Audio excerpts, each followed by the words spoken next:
The Pod Network Entertainment.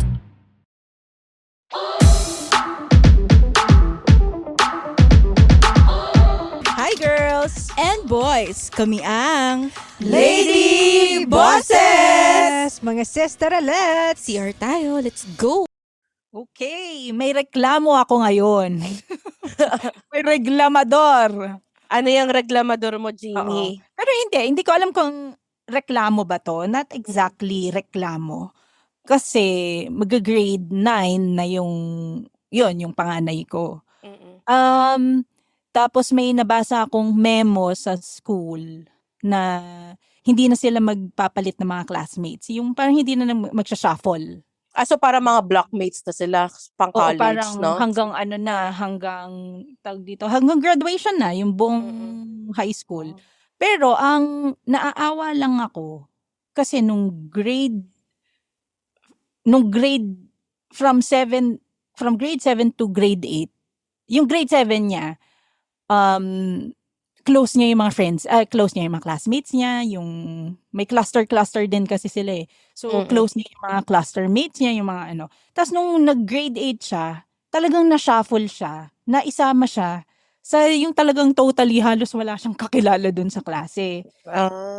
Parang siguro meron lang siyang 4 na former classmates na hindi pa niya ganun ka-close. Close. Oo.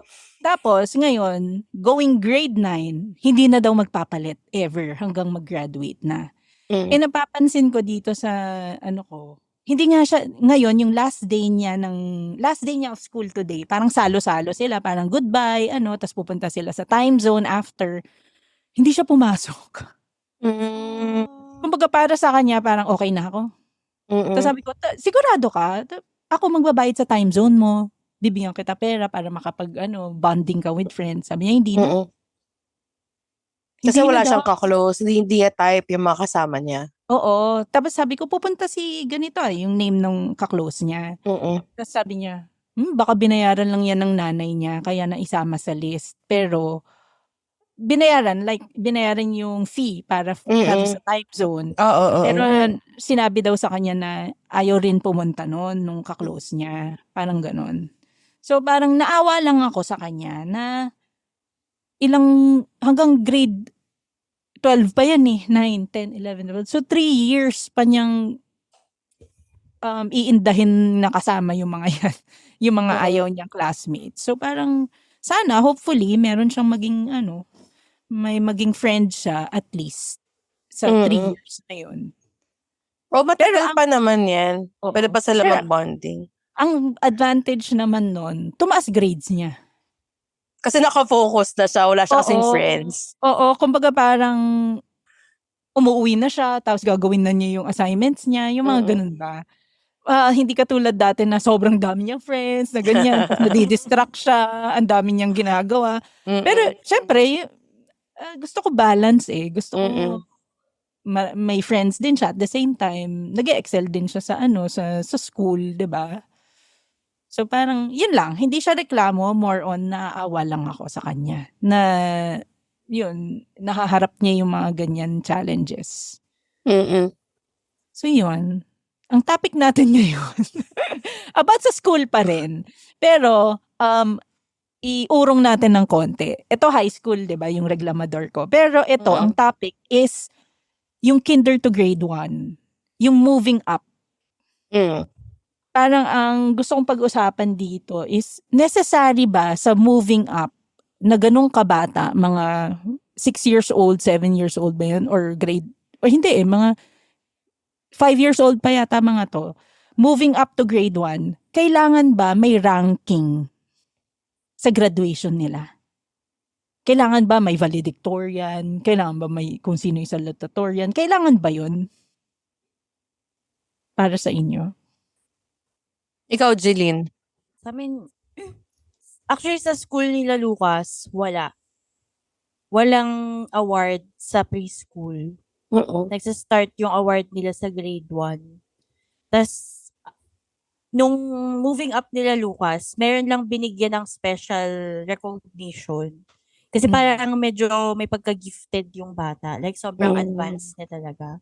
Tapos yun, nursery level pa lang siya, tas ang galing niya na magbasa, gano'n. Parang binigyan lang ng reward yung bata talaga. Tas Parang, nag-speech ng konti, "We don't usually give awards to preschool Oh. students." oo. Gano'n. Pero may citation siya. Exceptional kasi. Parang gano'n. Oo, tas sabi ko kay Lucas, "Ba't hindi ka ganyan?" My God!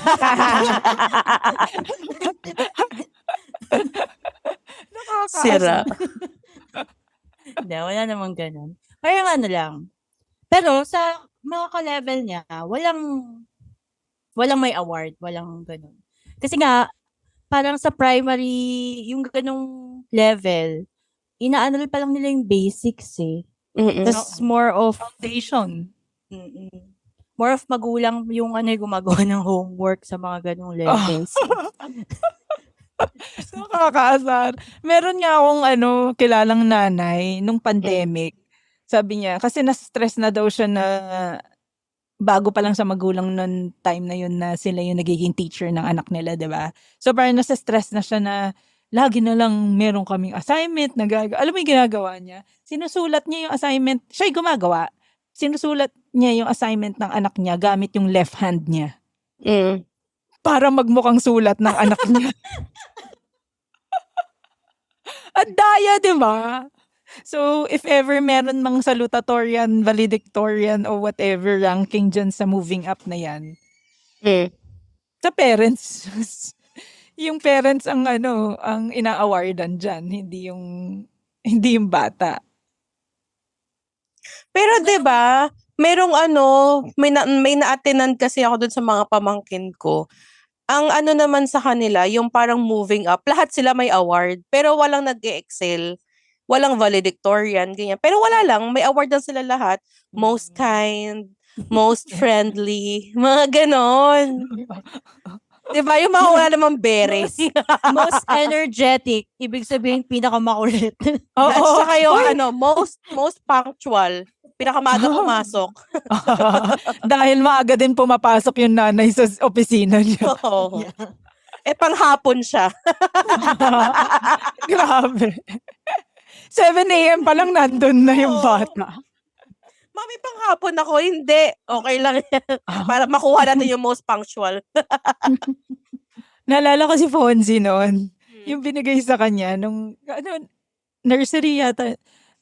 Speedy Gonzales Award. Ano yun? Diba? So, ibig sabihin makulit siya. Yung mabilis siya. Yung mabilis. Malikot siya, ganon. Malikot. Speedy Gonzales Award. Tapos tuwang-tuwa siya. I'm the fastest. Ganon siya. Pero yun nga, makulit siya nun. Pero kasi alam mo, ang ano ko lang dyan, lalo kung may mga ranking ng ganyan kaaga, nafi-feed yung mga pagiging, anong tawag din, competitive ng parents. Ng parents kasi wala namang concept pa yung mga bata ng competitiveness. Nasa parents, na parang, ko ngayon, yung anak ko valedictorian ngayon, ganyan. Dapat sa susunod, maintain namin to.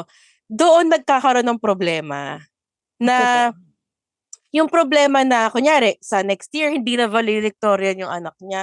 Teacher, bakit hindi na ganito yung anak ko? Ganito. Anong nangyari? Ano yan? Diba? Yung mga stage parents na ganun.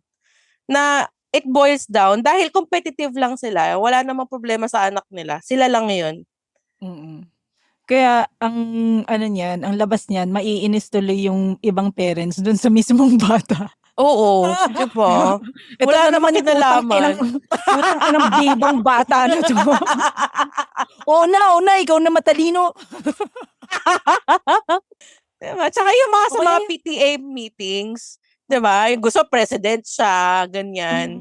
Gusto palagi nasa officer yung mga parents. Ay, Ay, nako. Yun lang din kasi minsan yung pagkakataon nila na pumorma sa school. Magsusundo lang, nakaporma na talaga, may bag na dyan. Correct. Runway nila ang school, gano'n. Kayo ba, ganun kayong parents? Kamusta kayong parents sa mga anak nyo? Pagdating sa school, school-wise. Parang feeling ko ako yung hippie parent. Totoo. Yung Ano? kung magsusundo ako sa school, naka-shorts lang ako. Alam mo yun, Mm. naka-shorts, naka-t-shirt lang, mga ganun. Mm. Hindi na ako nagme-makeup pag nagsusundo ako sa school. Kasi literal, nakagigising ko lang. At saka tawid lang eh. Oo. Ikaw, Jeline. Ako hindi ko pine-pressure talaga si Lucas kasi medyo trauma ko din yan. Yes, trauma. Salome Salvi, is that? Gago. Pero totoo. Hindi ko siya pine-pressure kasi yung nanay ko sobrang pinush niya talaga ako noon. Yung sinasabi mo na kailangan maintain yan. Kasi Mm-mm. sa amin nun every quarter, mula grade 1, actually Mm-mm. mula preschool, every quarter may ranking. Tapos Oo. kailangan every quarter top 1 ka. Mm. Merong quarter na nadikitan ako nung top 2, grade 2 ako nun. Second quarter, oh my God, hindi ko makalimutan. Second quarter, grade 2. Tapos nadikitan ako nung top 2 ng 0.25 Oo. points. Tapos sobrang nagalit yung nanay ko. Like, Grabe! pag-uwi niya, like, pag-uwi, kasi di ba teacher siya, hindi ba siya Oo. principal niya, teacher siya. Pag-uwi niya, kasi kinabukasan nun yung PTC, nagpe-set up yung mga teachers, kasi pinopost yung mga pangalan tsaka yung mga scores. Tapos, nang nakita niya na, Friday yun, nakita niya, pag-uwi niya. Wait, nagalit siya sa akin. Binato niya ako ng mga unan, ganyan. Buti unan. 0.25!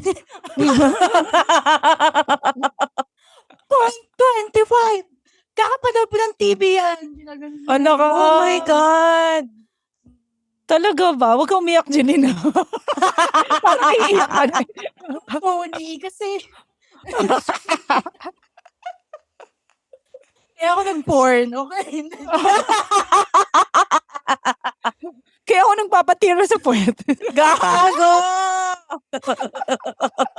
Tapos, diba, ngayon, parang wala naman siyang bearing sa buhay natin. Oo. Diba? Kung nataasan ako ng top 2 nung time na yun, sobrang, na hindi ko siya malalagay sa resume ko, diba? Correct. Pwede naman, lagay mo, Jeline.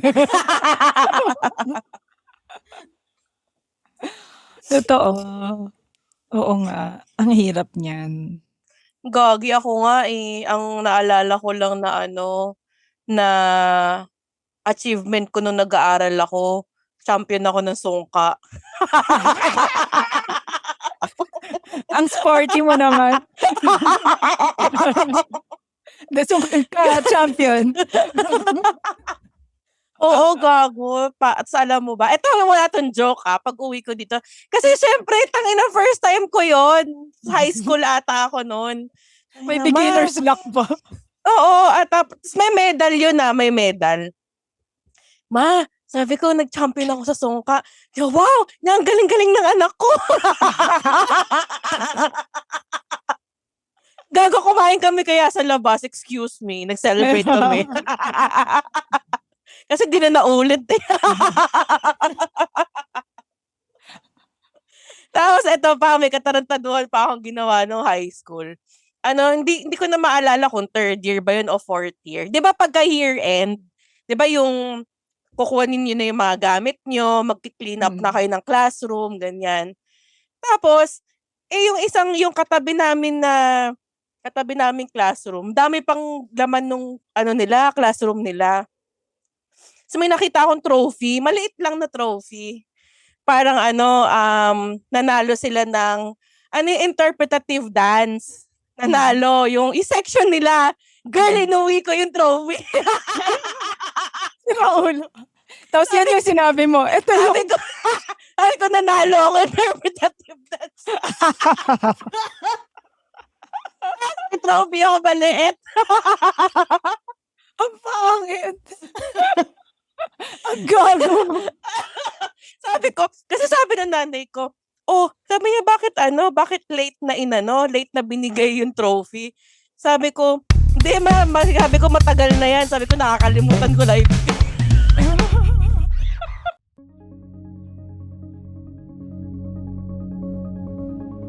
Hi, my name is RJ Ledesma. I wear many hats. I wish I had just as many heads. I'm a serial entrepreneur and I'm also an entrepreneur mentor. I'd like to invite all of you to please listen to the RJ Ledesma podcast. On my podcast, I listen to inspiring business leaders and entrepreneurs to learn more about how they think about doing business, what are their success secrets, and how we can replicate them, and more importantly, what business opportunities do they see emerging in the near future for us entrepreneurs. Listen to the RJ Ledesma podcast.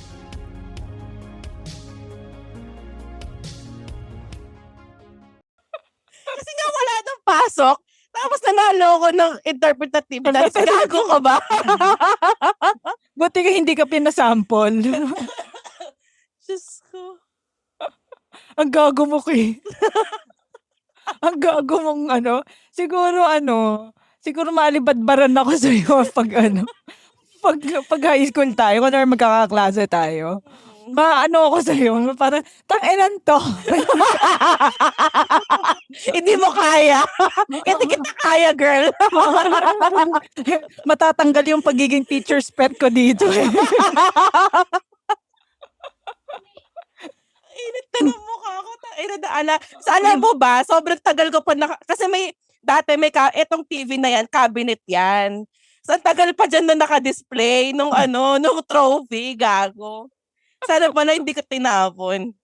Ang tagal na panahon hanggang nag-college ako. Nandyan lang siya, naka-display lang dyan. Shit. Parang reminder siya ng kagaguhan mo. Ang gago mo. Ay, hindi ka ako kakatawa. Diyos ko. Parang pinag-usapan din namin ni Fonzie yung grades ngayon. Mas gusto ko yung yung A, ganon, A, B, C, D, yung mga ganon. Hindi yung 90, 89.75, yung mga ganon ba? Kasi parang nasusukat masyado na, sayang, hindi mo pa in-effort yan, di sana 90 ka dyan. Yung mga ganon ba? Or yung, hindi naman to open mic competition, pati yung point eh. Alam mo yun? Open mic competition talaga yun. Pero yun nga, talagang parang kahit yung mga point, doon nag-aaway yung mga magulang eh. Yun nga, doon nga, di ba? Parang ang hirap para sa mga Basta, Diba, Jeannie, sa perspective ng magulang, parang pag nafe-feel mo din pag halimbawa nag-uwi ng mataas na score or perfect score yung anak mo, nakaka-proud. Tapos may tendency na ma-addict ka doon. Sa susunod na, mag-uwi siya ng test paper na hindi na perfect. 19/20, gano'n. Parang may may instinct ka na magalit. Oo. Na konti. Pero pipigilan mo yun na parang mas Nagtatanong siya.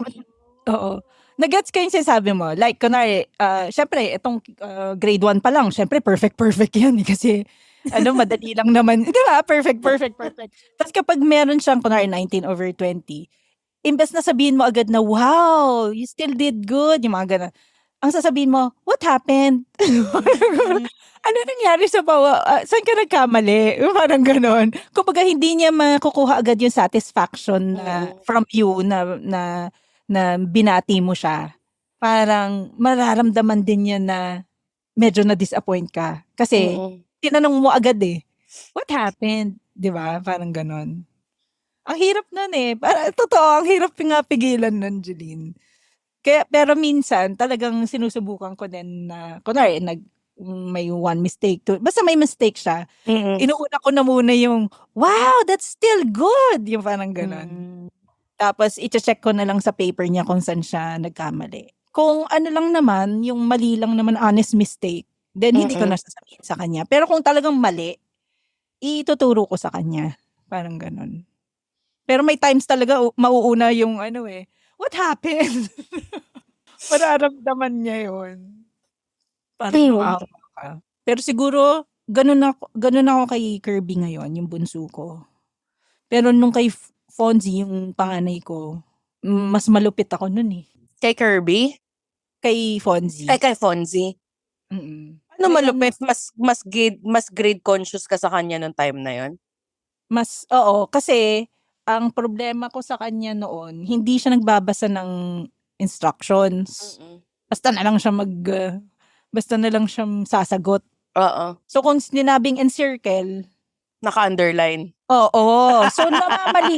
I-check naman ng teacher. I-check naman ng teacher since, kunwari, mga grade 1 pa lang yan. Pero pag umabot na yan ng grade 3, grade 4, tas hindi, Wala ano, na. wala talagang wrong is wrong. Parang ganon. Kasi, ano din yun eh, life lesson din yan eh. Hindi naman siya Correct. dahil sa grade. Mm-mm. So, yun. Oh, ano? Ako, Okay. ako feeling ko, ako ano lang, di, ewan ko, wala naman sa parents namin, hindi naman kami hindi naman kami pinressure. Well, halata naman. Hindi, pero hindi kami pressured na na galingan mo, kailangan ganito ka, ganyan, ganyan. Hindi, wala. Ano lang siguro, basta wag ka lang bumagsak. Wag mo Oo. lang silang uwian ng bagsak-bagsak. Lagot ka na talaga. Oo. Wag lang ganun. Okay lang yan kung may line of 7 ka, lahat line of 7. Wag lang pulado. Oo. Wag mo naman uwian ng pulado, hindi ka na nga, alam mo yun, hindi ka na Huwag ka lang mag-repeat. Oo, isa pa yan. Okay lang mahal na mag-remedial. okay lang, okay lang, Oo. sige, mag-remedial ka, mag-summer ka, walang problema. Pero wag lang yung sobrang OA na. Oo. Kasi ang lagi nga sa amin sinasabi ng magulang namin, wala kayong ibang gagawin, mag-aaral lang kayo. Wala kayong, di ba totoo naman yung mga bata? Mm. Anong gagawin mo? Wala kang ibang gagawin, mag-aaral ka lang. Oo. Oh, bakit ganyan pa yung mangyayari sa'yo? Oo. Basta wag Di lang ba? bagsak. Ayoko ng bagsak. Kasi ang mahal ng tuition. Correct, isa pa yan. Oo. Pero kasi syempre yung mga bata, hindi naman nila pa na-realize yan eh.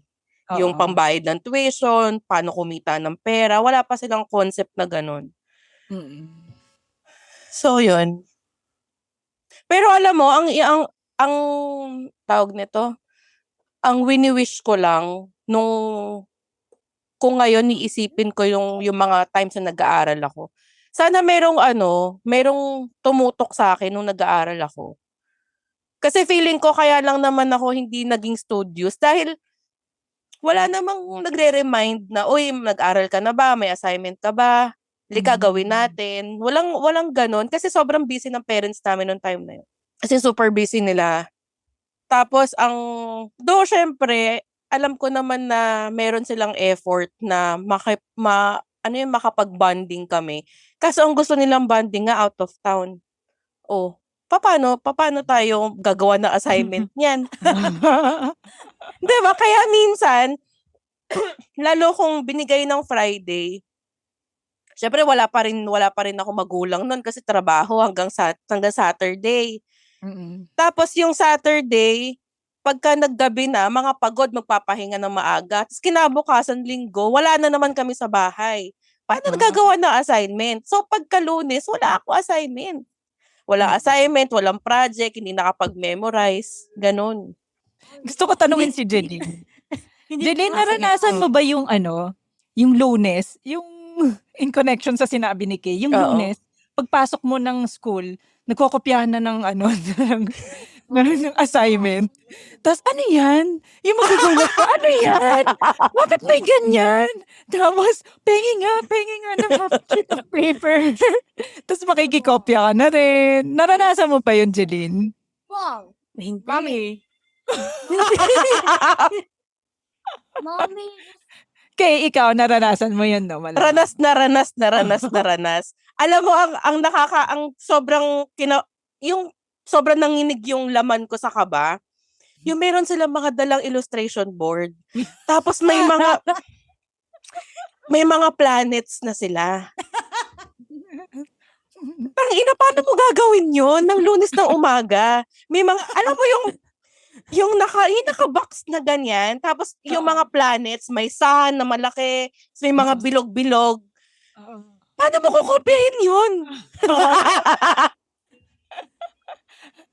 Yan yung Arts and crafts yun eh.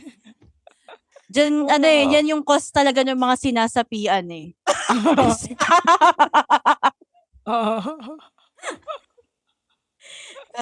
Best, bring out your assignments. Okay. Your projects.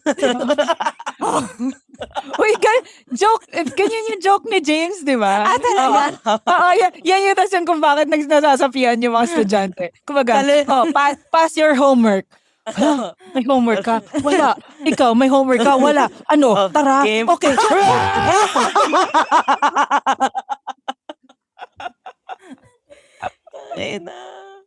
Pero totoo, marami din ako. Hindi ako makapaniwala na si Jeline. Well, naniniwala pala ako. Oo. Kaya ako tinanong na hindi Kasi malamang kaya hindi naranasan ni Jeline yun dahil nga teacher yung nanay niya. So yung, alam mo yung mga teachers, may assignment sa gawin nyo na, ganyan. Sa faculty, mga chismisan sa faculty. Hindi. Tsaka si mama, in fairness, chinecheck niya talaga. Yung mga notebook ko, ganyan. Minsan mas alam pa nga niya kaysa sa akin, lalo na nung bata pa ako. Tapos eventually, na-ingrain na lang siya. Tapos nung high school ako, parang takot naman ako kasi pag wala akong assignment, makakarating sa kanya eh. Ano? Correct. Diba? So pumapagalitan din ako. So, kailangan alis ko talaga. Ang hirap naman yan. Hindi ko kaya. Kasi ako nung high school ako, hindi naman talaga ako binantayan nila mama eh. Paano lang? Parang naging only child ako nung high school kasi hindi naman. Kasama ko din yung kuya ko kasi nun. Hindi, pero 1 year lang kami magkasama kasi senior na siya. Ako, freshman. So parang 1 year lang kami nagkasama doon. Tapos the rest of, sophomore to senior ko na, parang only child lang ako doon sa probinsya namin. Sobrang busy ng nanay ko tsaka nung tatay ko. So talagang kung ano lang yung kaya ko bilang high school student, yun lang, hinahayaan lang talaga nila ako. Tapos kung may tanong ako, like, kunwari, andun sila sa bahay, may tanong ako about sa school, saka lang naman sila tutulong. Pero hindi sila yung magme-medal. Ayan na naman yung word na medal. hindi sila mangingialam din sa schoolwork ko. Parang ganon. Yun. So, ang conclusion ko dito is that hindi pwede sa akin ang may ranking kapag ganun kaaga. You like kinder, ganon. Hindi siya healthy para sa akin. Hindi siya healthy para sa mga bata.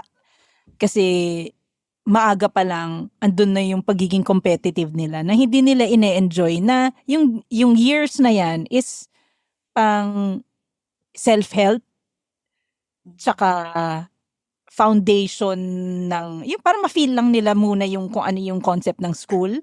Tsaka building relationship dun sa school. Yun lang naman ang tingin ko sa kinder.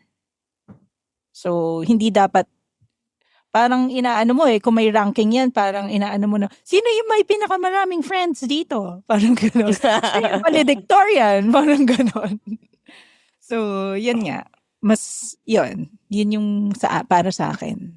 As someone na sobrang extreme yung pressure na binigay sa akin academically, hindi siya maganda.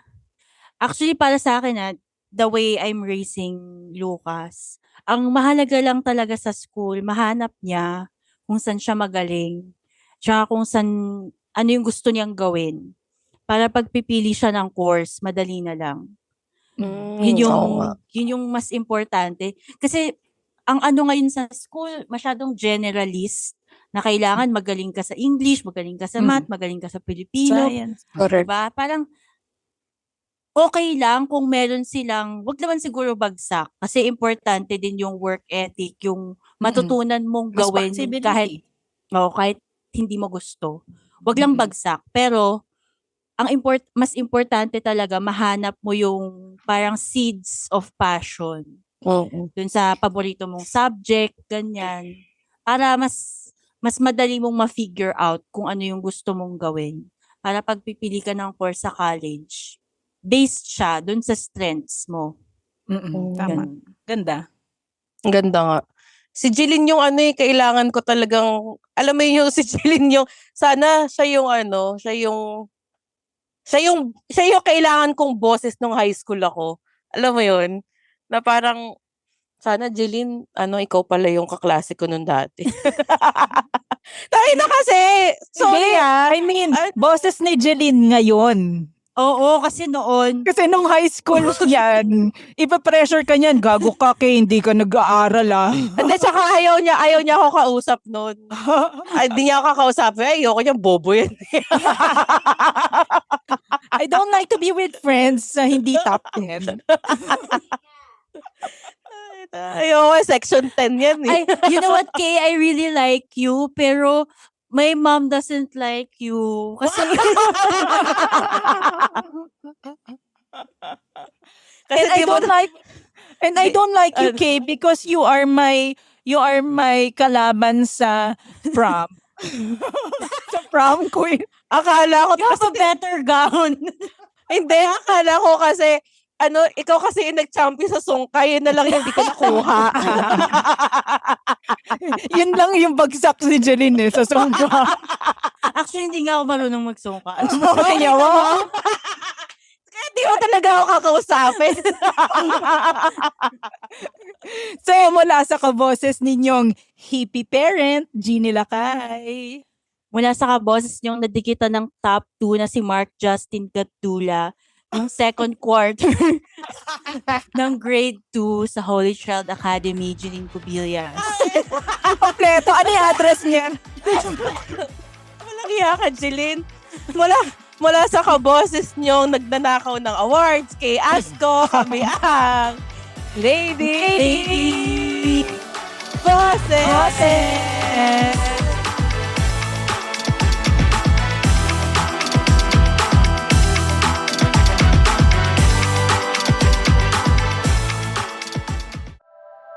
The opinions of podcast creators, hosts, and guests are not necessarily reflective of the official stance of the Pod Network Entertainment, its hosts, or other network programs. The content created by the people behind the podcast is personal and not meant to harm any religion, ethnicity, group, organization, company, or individual.